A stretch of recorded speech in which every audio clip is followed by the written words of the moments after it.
All right, I got this humidifier connected to the boiler.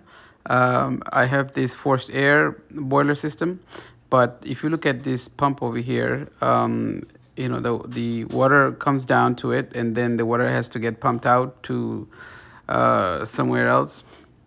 Now the problem with that is, you know, if I lose electricity, well, obviously the boiler won't run or the pump won't run, but also if the pump fails, this water will just spill into the boiler room. So I've decided to install a PVC pipe down to my laundry machine drain. So I'm just using this level to make sure the water is going down to the drain.